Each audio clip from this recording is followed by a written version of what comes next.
4 мемлекеттік қызметкер тәртіптік жазаға тартылды. Әдеп жөніндегі кеңестің кезекті отырысы жайлы алдағы сюжетте. Успен аудандық білім беру бөлімінің басшысы Айнагүл Жиреноваға қатысты тәртіптік іс қаралды. Шенеунік мемлекеттік сатып алу туралы заңнаманы бұзған. Білім беру бөлімі 3000 алкотест тест жолақтарын алудың орнына техникалық спецификацияда көрсетілмеген бір реттік 1200 аппаратқа тапсырыс берген.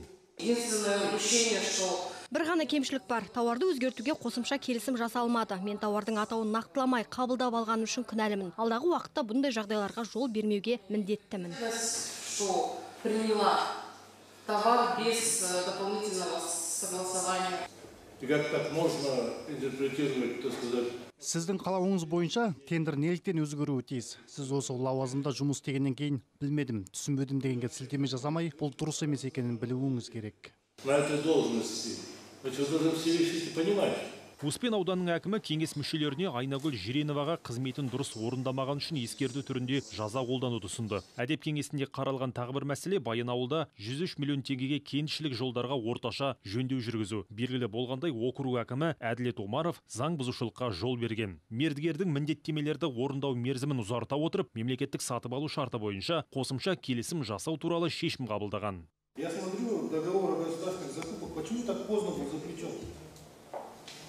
2 июля.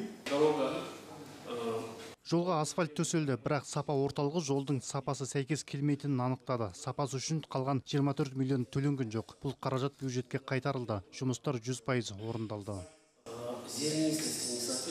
Әдеп жөніндегі кеңес Баянауыл ауданының прокуратурасынан шенеуніктің нақты қандай қателігі анықталғанын сұрады. Вы установили, что Умар Адет Жанабаевич отдал предпочтение данному ТО необоснованно. Как он должен был поступить?